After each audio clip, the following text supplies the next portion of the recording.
During these remarks, the two friends came to a halt. The dog took advantage of it. He reared up and set his paws on Joseph, who petted him. Anne contemplated this man-dog couple for a time, increasingly touched, as if he were only just now taking full account of the 20 years they hadn't seen each other. "I'm so happy you came." He tapped Joseph on the shoulder and drew him over to sit beneath the apple tree. And at once Joseph knew. The serious, important conversation he had come for would not take place. And to his surprise, that was a comfort. It was a liberation.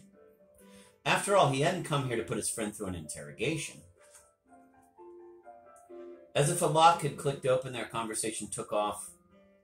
Freely and agreeably, a chat between two old pals, a few scattered memories, news of mutual friends, funny comments and paradoxes and jokes.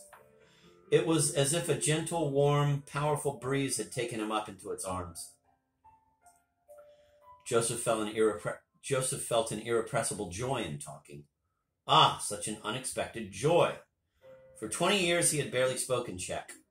Conversation with his wife was easy, Danish having turned into a private jargon for themselves. But with other people he was always conscious of choosing his words, constructing a sentence, watching his accent. It seemed to him that when Danes talked, they were running nimbly, while he was trudging along behind, lugging a 20-kilo load. Now, though, the words leaped from his mouth on their own, without his having to hunt for them, monitor them.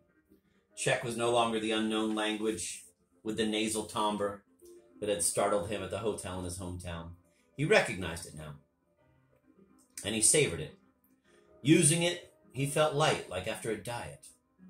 Talking was like flying, and for the first time in his visit, he was happy in his homeland and felt that it was his. Stimulated by the pleasure beaming from his friend, N grew more and more relaxed. With a complicitous grin, he mentioned his long-ago secret mistress and thanked Joseph for once served as an alibi for him with his wife. Joseph did not recall the episode and was sure N was confusing him with someone else. But the alibi story, which took N a long time to tell, was so fine, so funny, that Joseph ended up acquiescing in his supposed role as protagonist. He sat with his head tilted back, and through the leaves the sun lighted a beatific smile on his face. It was in this state of well-being that N's wife surprised them. "You'll have lunch with us?" He looked at his watch and stood up. "I've got an appointment in half an hour." "Then come back tonight. We'll have dinner together," N urged warmly. "Tonight I'll already be back home." "By back home, you mean in Denmark?" "It's so strange to hear you say that. So then this isn't your home anymore?" asked N's wife. "No, it's there." There was a long silence, and Joseph expected questions. "If Denmark really is your home, what's your life like there? And with whom?" "Tell about it. Tell us. Describe your house. Who's your wife? Are you happy? Tell us, tell us." But neither N nor his wife asked any such question. For a moment, a low wooden fence and a fir tree flickered across Joseph's mind. "I must go," he said, and they all moved toward the stairs. As they climbed, they were quiet, and in that silence, Joseph was suddenly struck by his wife's absence. There was not a trace of her here. In the 3 days he'd spent in this country, no one had said a single word about her. He understood. If he stayed here, he would lose her. If he stayed here, she would vanish. They stopped on the sidewalk outside, shook hands once again, and the dog leaned his paws on Joseph's belly. Then the three of them watched Joseph move away until he vanished from their sight.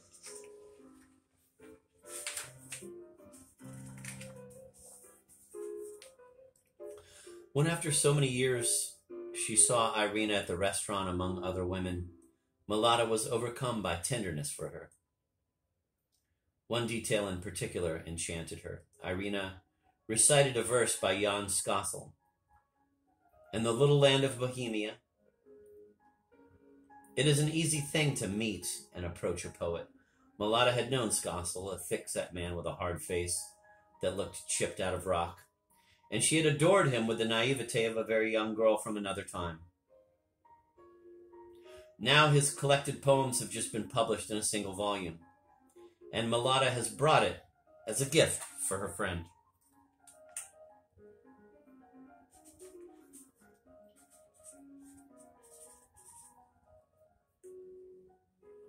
Irina leafs through the book. Do people still read poetry these days? Hardly at all, says Mulata, and then she recites a few lines by heart. Quote, at noon, sometimes, you can see the night moving off toward the river. End of quote. Or listen to this, quote, ponds, water laid flat on its back, end of quote.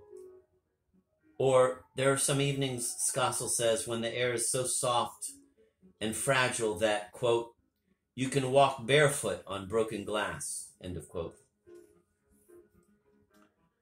Listening to her, Irina remembers sudden apparitions that used to spring without warning into her head during the early years of her immigration. They were fragments of that very landscape. Or this image, quote, on horseback, death, and a peacock, end of quote. Mulata recited the words in a voice that trembled faintly. They always called up this vision, a horse moving across fields, on its back a skeleton with a scythe in hand, and behind, riding pillion, a peacock with tail unfurled, splendid and shimmering, like vanity eternal. Irina gazes gratefully at Mulata, the one friend she has found in this country. She gazes at her round, pretty face, made rounder yet by her hairstyle. Because Mulata is silent now, lost in thought.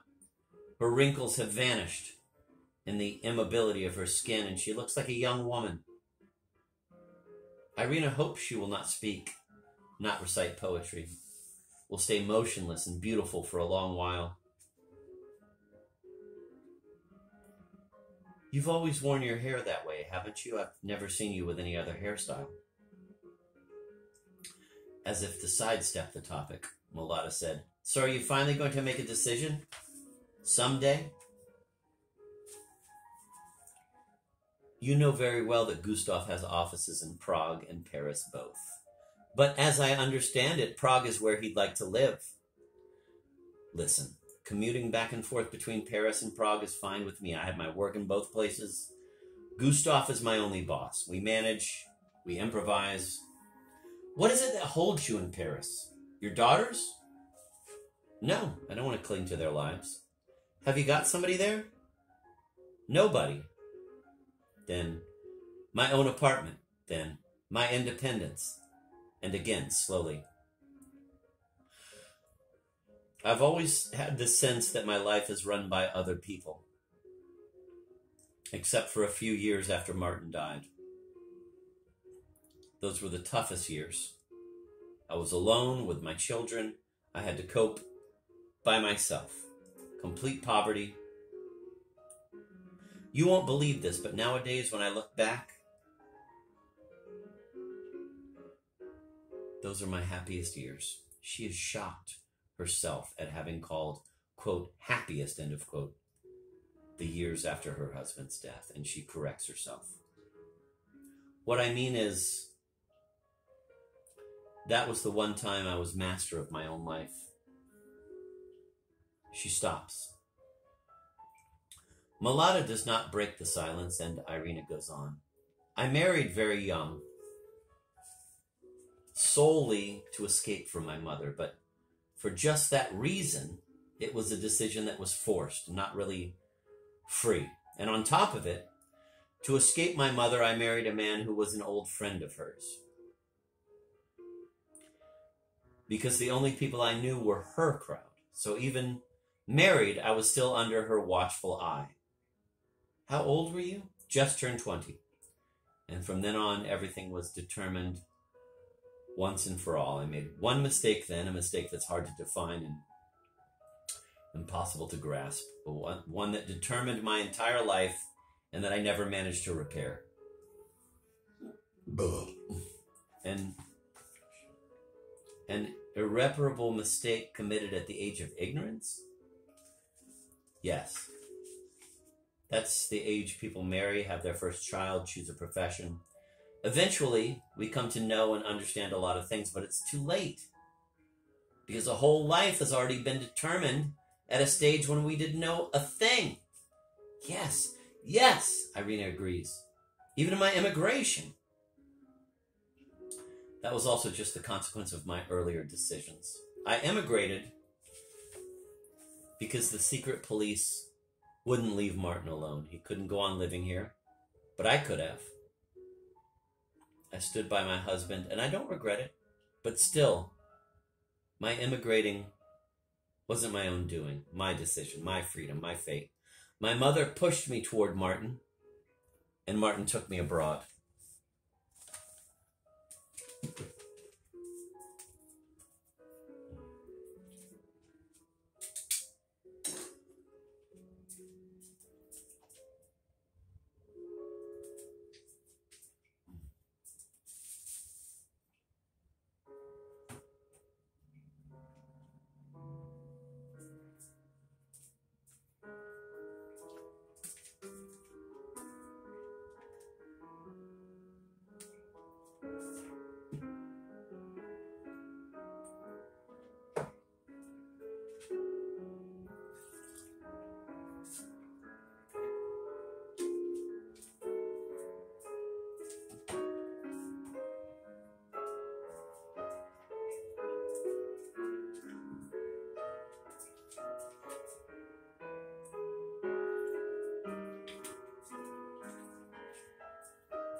Yes, I remember.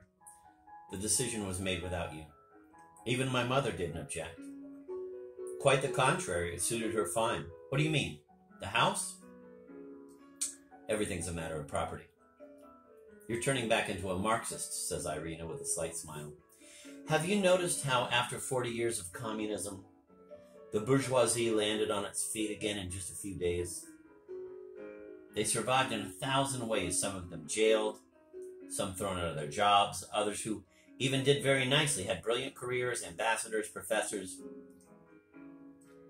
Now their sons and grandsons are back together again, a kind of secret fraternity. They've taken over the banks, the newspapers, the parliament, the government. You really still are a communist. The word doesn't mean a thing anymore. But it's true, I am still a girl from a poor family.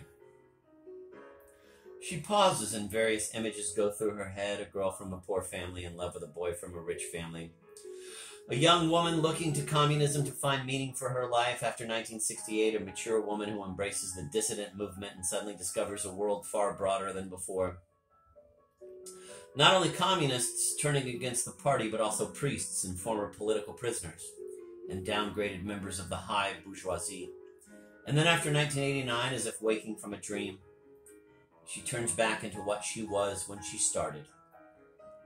An aging girl from a poor family. Don't be offended at my asking, says Irina. You've told me before, but I forget. Where were you born? Malata names a small city. I'm having lunch today with someone from there. Who's that? Hearing his name, Malata smiles. I see he's still jinxing me. I was hoping to take you to lunch myself. Too bad.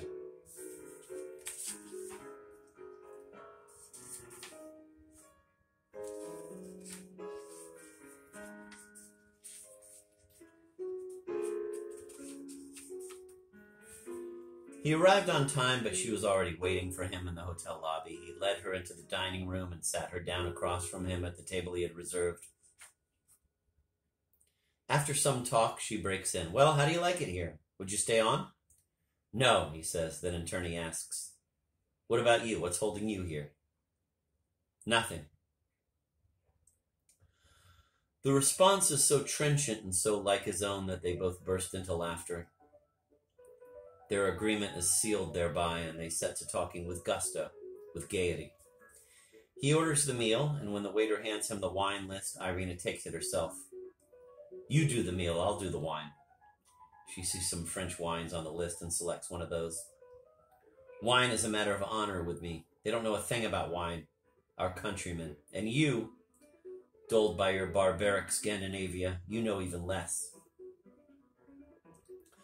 She tells him how her friends refused to drink the Bordeaux she provided them. Imagine, a 1985 vintage, and to make a point, to teach me a lesson in patriotism, they drank beer.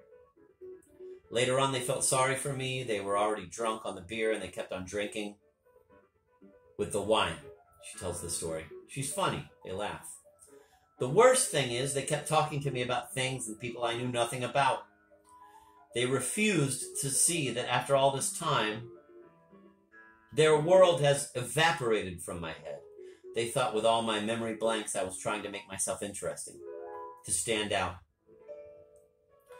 It was a very strange conversation. I'd forgotten who they had been.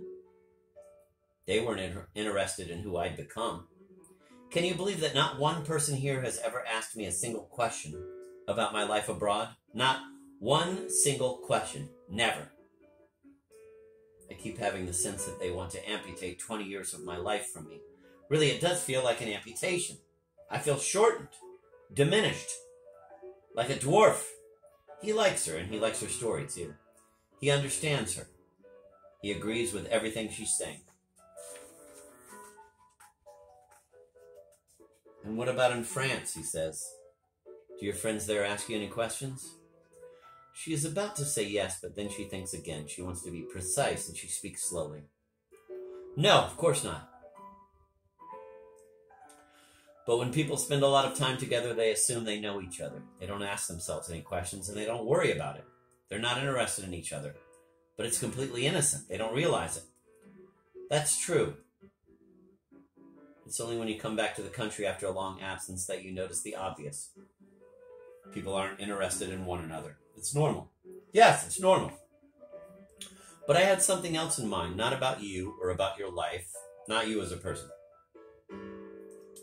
I was thinking about your experience, about what you'd seen, what had happened to you.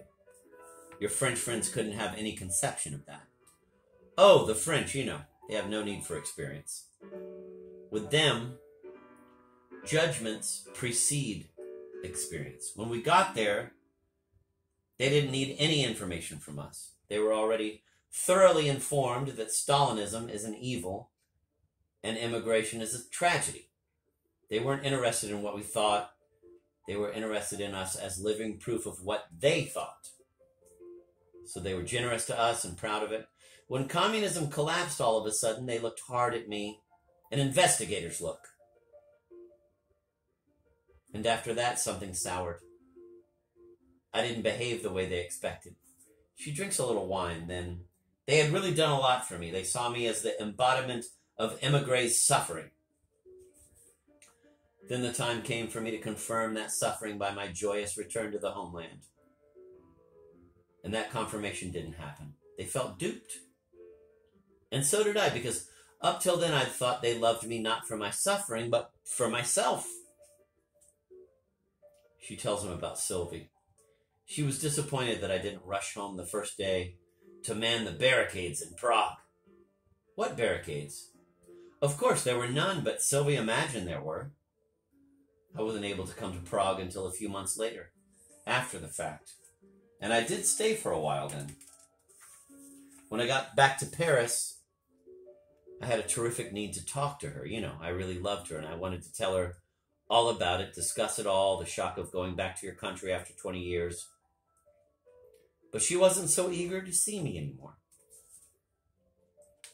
Did you quarrel? Oh, no, just I wasn't an immigrant anymore. I wasn't interesting anymore. So gradually, amicably, with a smile, she stopped calling. So who have you got to talk with? Who thinks the way you do? No one. Then you.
Okay, Google, stop.